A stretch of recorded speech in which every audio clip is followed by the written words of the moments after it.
Hello students, welcome back. तो अपना कल टेस्ट हुआ था और टेस्ट के अंदर क्या होता है कि आप लोगों को क्वेश्चंस अटेम्प्ट मिलते हैं और आप लोगों को क्वेश्चन के आंसर लिखने होते हैं। तो बहुत सारे स्टूडेंट्स जो होते हैं ना, उनके आंसर लिखने के जो तरीके होते हैं वो बिल्कुल भी परफेक्ट नहीं होते हैं। और जब एग्ज़ाम में हम लोग किसी भी क्वेश्चन को यदि उसके लिखने के तरीके के अकॉर्डिंग यदि उसको ढंग से एडजस्ट नहीं करते हैं ना, तो मार्क्स मिलने के चांस बहुत कम हो जाते हैं।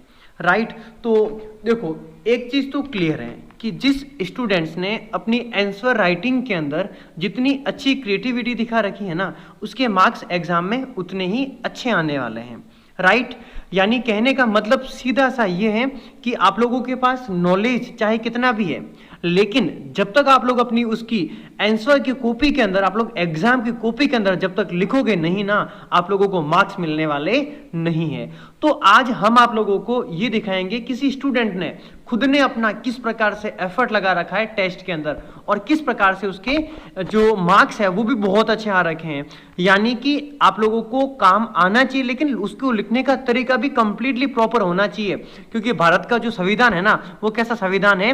लिखित संविधान है। लिखेंगे तो मार्क्स मिलेंगे, अदरवाइज मार्क्स मिलने वाले नहीं है। तो आप लोग चेक करते रहना, ठीक है, कि हमारे स्टूडेंट्स किस प्रकार से 100 आउट ऑफ 100 मार्क्स लेके आते हैं। तो इसके पीछे का जो सबसे इफेक्टिव रीजन है ना, वो है लिखने का तरीका। तो चलो हम लोग आप लोगों को बताते हैं। एक स्टूडेंट ने काम बहुत ही अच्छे तरीके से कर रखा है, चेतना स्टूडेंट है, और उस चेतना ने जैसे टेस्ट के अंदर काम कर रखा, आप लोगों को एक एक चीज है ना बहुत ध्यान से समझनी है, ठीक है। फर्स्ट क्वेश्चन था क्लोरोबेंजीन की अनुनादी संरचना बनाओ। तो उस स्टूडेंट ने क्या किया, फर्स्ट क्वेश्चन के अंदर इसमें अनुनादी संरचना बनाई, उसने एक एक बिंदु, एक एक संरचना, कहां पॉजिटिव साइन लगाना है, सब कुछ परफेक्ट तरीके से शो कर रखा है। राइट और जिस प्रकार से आंसर लिखने का तरीका, पहला क्वेश्चन था क्लोरोबेंजीन की अनुनादी संरचना, उसको भी स्पष्ट तरीके से शो कर रखा है। राइट इसके बाद आप लोग चेक करें, क्वेश्चन नंबर सेकंड था, उसके अपने पास दो पार्ट थे, डार्जेंस अभिक्रिया। आप लोग है ना इस क्वेश्चंस के आंसर की जो लैंग्वेज है ना, उसको देखो एक बार अच्छे से कि कैसे लैंग्वेज को एडजस्ट कर रखा है। जब अल्कोहल की अभिक्रिया थायोनिल क्लोराइड, वापस कोष्टक के अंदर SOCl2 भी शो कर रखा है। यानी कि आप लोगों को थायोनिल क्लोराइड तो उसका केमिकल नेम तो लिखना ही है, लेकिन उसका स्ट्रक्चरल फॉर्मूला SOCl2 भी शो कर रखा है के साथ पीरिडिन की उपस्थिति में कराई जाती है, तो एल्किल क्लोराइड का निर्माण होता है तथा सह उत्पाद यानी उसके साथ में SO2 व HCl भी बनते हैं। ये डार्जेंस अभिक्रिया कहलाती है। इस रिएक्शन के जो एक्स्ट्रा एफर्ट थे वो भी सारे शो कर रखे हैं।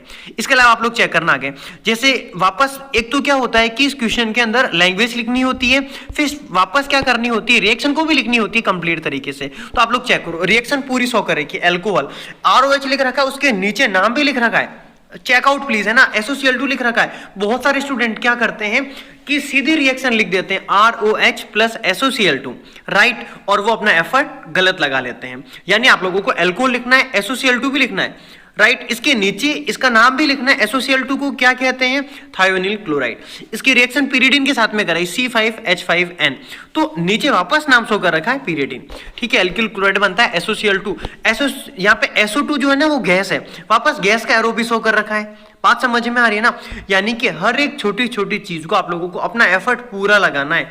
इसके बाद चेक करो वापस, इसका अदर एग्जांपल ले रखा है, जैसे वो सिंपल अल्कोहल था, इसमें वापस 2 कार्बन वाला अल्कोहल एथेनॉल आ गया। यानी कि एफर्ट इज ग्रेट। अब एग्जामिनर चाहेगा ना तो भी मार्क्स नहीं काट सकता। यहां पर ग्रो प्रोसेस, ग्रो प्रक्रम, ये वीडियो सिर्फ इसलिए बना रहा हूं मैं ताकि नेक्स्ट बार जब भी आप लोग एग्जाम के अंदर आंसर राइटिंग करो तो आप लोगों को पता रहे कि एग्जाम आंसर लिखने कैसे हैं। जब अल्कोहल की अभिक्रिया हेलो अम्ल HX के साथ कराई जाती है, निर्जल ZnCl2, यानी रिएक्शन में पहले पूरी लैंग्वेज, बाद में पूरी रिएक्शन के नीचे जो भी केमिकल्स आ रहे हैं उनके नाम तक लिख रखे हैं। यानी कि आप लोगों को कंप्लीटली जितनी लैंग्वेज हो कर सकते हो ना कर दीजिए। मार्कोनिकोव नियम है, जब किसी असमित एल्कीन की अभिक्रिया हेलो अम्ल HX के साथ कराते हैं तो क्या होता है, हेलो अम्ल HX के साथ कराते हैं तो अधिक विद्युत ऋणी तत्व एल्किन में वहां जाकर जुड़ता है जहां हाइड्रोजन पहले से कम है। वापस पहले पूरा नियम शो कर दिया, राइट, उसके बाद में वापस उसके एग्जांपल्स तक शो कर दिए। बात समझ में आ रही होगी आप लोगों को अच्छे से, राइट? तो आप लोग चेक करते रहे।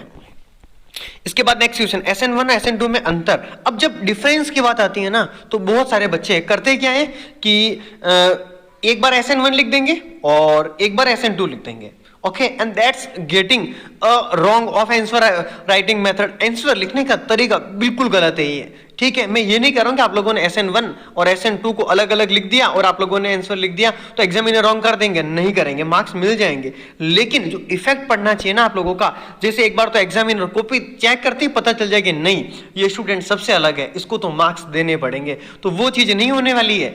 अब यहां पर देखो आप लोग SN1 SN2 इसने गलती कर रखी है, इंडेक्स बना रखी है, इंडेक्स के बीच में लाइन भी शो करनी थी, लाइन खींच के काम करना था। लेकिन सबसे अच्छा तरीका क्वेश्चन था SN1 SN2 में 3 अंतर लिखो, इन्होंने 4 लिखे। अब एग्जामिनर देखेगा ना शॉक्ड हो जाएगा, उसको लगेगा कि नहीं इस स्टूडेंट के अंदर कुछ एक्स्ट्रा चीजें हैं, कुछ एक्स्ट्रा एफर्ट लगा रखा है इन्होंने। 3 अंतर, यदि आपको 3 के अलावा 4 अगर आप लोग लिख दो एग्जाम के अंदर कोई फर्क नहीं पड़ेगा, कम लिखोगे तो मार्क्स आप लोगों के कम होने वाला है, लेकिन ज्यादा लिख दोगे ना तो इसका मतलब ये नहीं है कि आप लोगों के मार्क्स काट दिए जाएंगे और एग्जामिनर को लगेगा नहीं ये स्टूडेंट सबसे अलग है। और केमिस्ट्री में एग्जाम में वैसे भी आप लोगों को पेपर सॉल्व करने का पूरा टाइम मिलने वाला है। बीटा विल ओपन अभी किया, सेम वही तरीका, पूरी लैंग्वेज शो कर दी, अभी क्या लिख दी, बाय डिफॉल्ट एग्जांपल तक लिख दिया। ओके, बहुत आंसर लिखने का तरीका बेस्ट है। क्वेश्चन नंबर 6 था, जब एल्किल हैलाइड की अभिक्रिया सिल्वर साइनाइड के साथ कराते तो क्या होता है?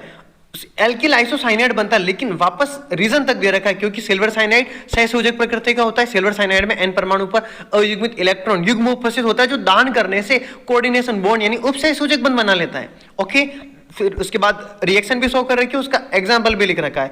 इसी प्रकार से मुक्त मूलक हैलोजनीकरण अभिक्रिया बहुत अच्छे से शो कर रखा है आंसर, आप लोगों को आराम से दिख रहा होगा, एक एक चीज कंप्लीट तरीके से शो कर रखी है।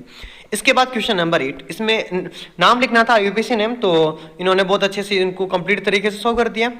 वापस क्वेश्चन नंबर 9, इसमें वापस एंटी मार्कोनिकोव नियम लगा रखा है इन्होंने, नीचे वो शो नहीं कर रखा है, बल्कि H2O2 जहां पे लिख रखा है ना इसके जस्ट नीचे शो करना था कि ये H2O2 की प्रेजेंट में हो रही है, तो इसके जस्ट नीचे लिखना था एंटी मार्कोनिकोव नियम।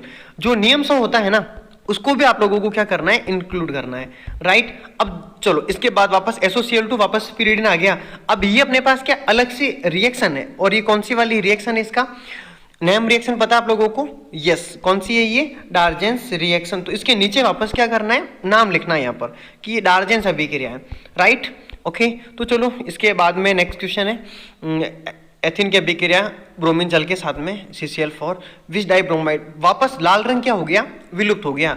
और ये अपने पास क्वेश्चन नंबर 10 का आंसर, और इसमें भी इनका आंसर परफेक्ट तरीके से आ चुका है, राइट। तो ये हम लोगों ने डिस्कस किया कि आप लोगों को एग्जाम के अंदर है ना अपने जो आंसर राइटिंग का जो बेस्ट तरीका है ना, वो आंसर राइटिंग का बेस्ट तरीका किस प्रकार से है, यानी ऑर्गेनिक केमिस्ट्री में आप लोगों को क्वेश्चन के आंसर किस प्रकार से लिखने हैं। तो आई थिंक सो आप लोगों को लिखने के तरीके समझ में आगे होंगे।